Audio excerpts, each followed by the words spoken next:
Welcome back to my channel. If you're new, hi, I'm Olivia.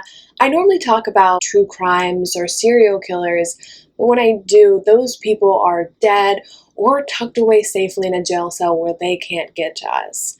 But not these three killers. They are free right now. Number 1, Arne Nissette. He is a Norwegian former nurse, nursing home manager, and one of the most notorious serial killers in Scandinavian history. Born to a single mother who eventually sent him to live with his grandparents, he grew up shy and timid, and as an adult he was described as unassuming and mild-mannered. He received an education as a registered nurse, and by 1977 he was hired as the head nurse at a large nursing home in Orkdal, Norway. During the summer and autumn of 1981, a series of suspicious deaths was uncovered at the nursing home where Nissette was working as manager. That's when a local journalist received a tip from an employee at the nursing home that someone was purchasing a large amount of Curacid, a muscle relaxant which causes paralysis, and if the patient is not receiving oxygen, they die of asphyxiation. Police brought Arnfinn, the man in charge of purchasing the Curacid, in for questioning. First, he claimed to have bought the drug to kill a pack of wild dogs around the nursing home. Then, inexplicably, he began confessing to killing his patients, 27 of them between May 1977 and November 1980. He claimed to have killed by injecting them with succinylmethylene chloride, an ingredient of Curacid. At one point, he exclaimed, "I've killed so many, I'm unable to remember them all." This prompted authorities to investigate further, fearing there were more victims. Police requested a list of all the patients who had died at the previous 3 institutions Nissette had worked at since 1962. In all, detectives had a list of 62 possible victims, though they faced a rather large issue. Autopsies were useless. Curacid becomes increasingly difficult to trace with the passage of time, so they had to rely on circumstantial evidence, particularly focusing in on his reason for killing. Nissette offered a variety of motives for the murders: mercy killing, schizophrenia, simple morbid pleasure of the act itself. 4 different psychiatrists evaluated him, found him fit to stand trial, and said he was in control of his faculties at the time of the killings. He was charged with 25 counts of homicide, though he may be responsible for the deaths of as many as 138 people over his 20-year nursing career. Before he went to court, he retracted his confession and denied all of the charges throughout the 5-month-long trial. His defense attorney suggested he was mentally unbalanced, but the chief prosecutor described Nissette as, quote, "an ambitious man who wanted complete control over life and death." The judges were unmoved by the defense's plea.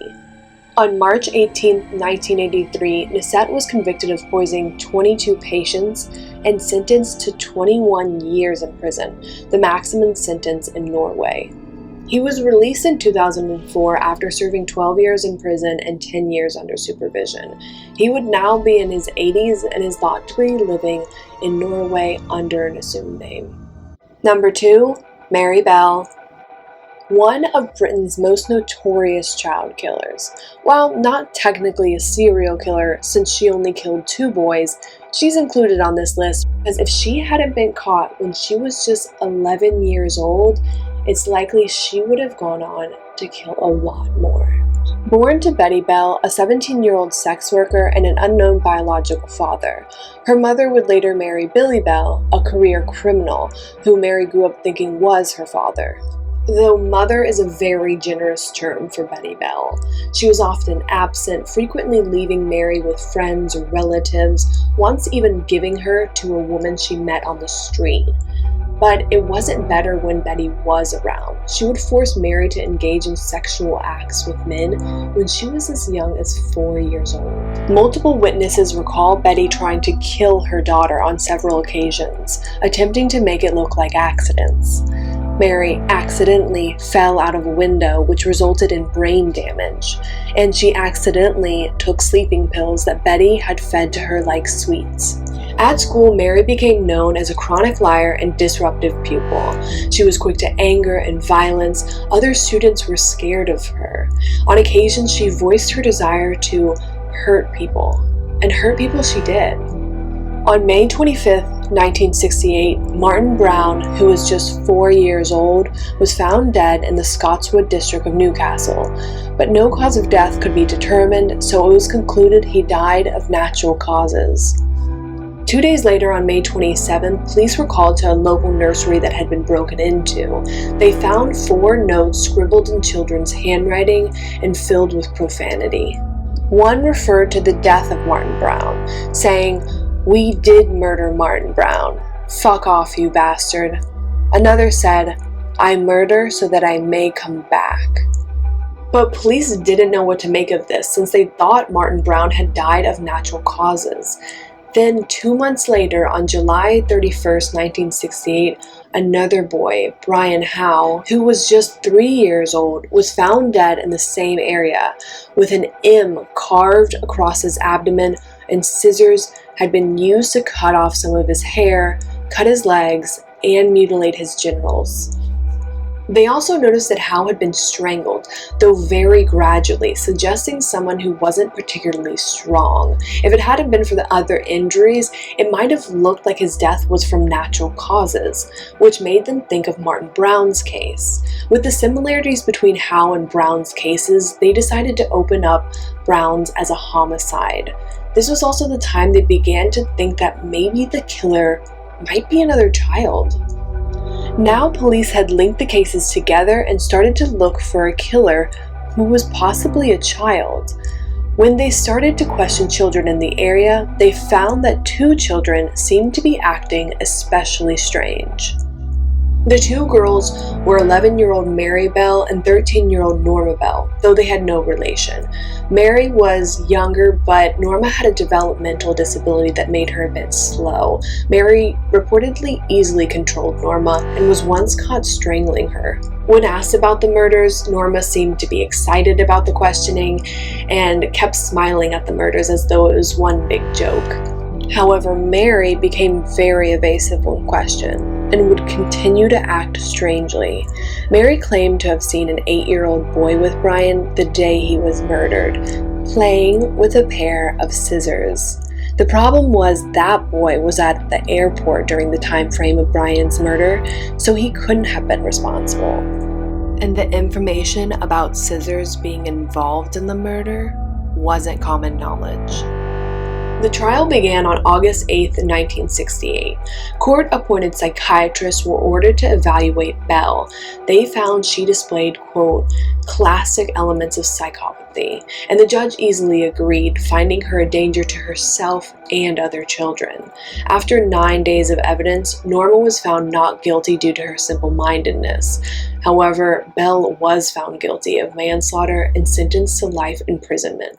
After spending 8 years in Young Offenders Institutes, Mary Bell was transferred to Moore Court Open Prison, where she escaped with 2 boys in 1977. They were at large for only 2 days before being caught and returned to the prison, where she would stay until 1980, when she was deemed to no longer be a threat. After serving a total of 12 years, she was released at 23 years old with a new identity. Number 3, Charlene Gallo. Charlene Adele Williams Gallego and her husband Gerald Armand Gallego terrorized California and Nevada between 1978 and 1980. They became one of the worst serial killing pairs in American history, killing 10 victims, mostly teenage girls. Gerald was born to a sex worker and an estranged father, who was a criminal and the first man executed in the Mississippi gas chamber for the killing of a police officer during a prison escape. Gerald began his sexual perversions and propensity for crime early. At just 13, he sexually abused a 6-year-old girl. Before the murder spree, he would be arrested 23 times and married 7 times. Charlene was born into a stable family, but she fell into drugs and alcohol. By the time she met Gerald, she had also been married multiple times. Within a week of their first encounter, Charlene and Gerald had moved in together. 11 months later, they were married. Not long after they first got together, Gerald brought home a teenage runaway to engage in a threesome. However, he got violently angry when he found out that Charlene and the girl had been engaging in sex without him. The couple soon decided to find victims that could keep Gerald sexually satisfied.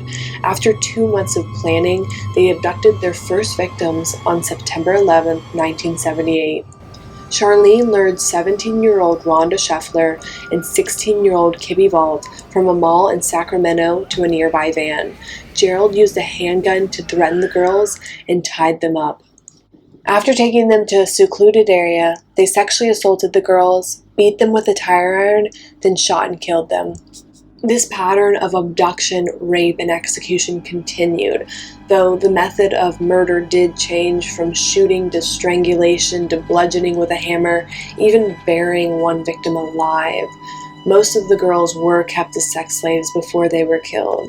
Then their bodies were buried in shallow graves. Some were found relatively quickly, others took years to be discovered. 2 weren't identified for nearly 20 years. It was the last victims they took that led to their arrest. On November 1st, 1980, 22-year-old Craig Miller and his fiancée, 21-year-old Mary Elizabeth Sowers, were leaving a fraternity party when they were forced into the Gallo's car at gunpoint. Miller was ordered out of the car and shot. His body was found near Bass Lake, California. Sowers was taken back to their apartment and sexually assaulted by Gerald before being taken to a field in Placer County, California, and executed. Though they had made a crucial mistake, they had left a witness to the abduction. A friend of Miller and Sowers saw them being taken away in the backseat of a car driven by a small, blonde woman. The friend was smart enough to write down the car's license plate number and called the police, who would use this information to track down and arrest the Gallegos. Charlene would go on to claim she was terrified of her husband and scared to deny his perverted desires. However, Gerald said she was a willing participant in the sexual abuse and the murders. Charlene would testify against her husband in exchange for a lighter sentence of 16 years and 8 months in prison. Gerald received a death sentence and died in prison in 2002. But Charlene was released from prison in July of 1997, moved to Fair Oaks, California, and changed her name to Mary Martinez. And those are 3 killers who are free right now. And if you'd like to hear more stories like this, please subscribe.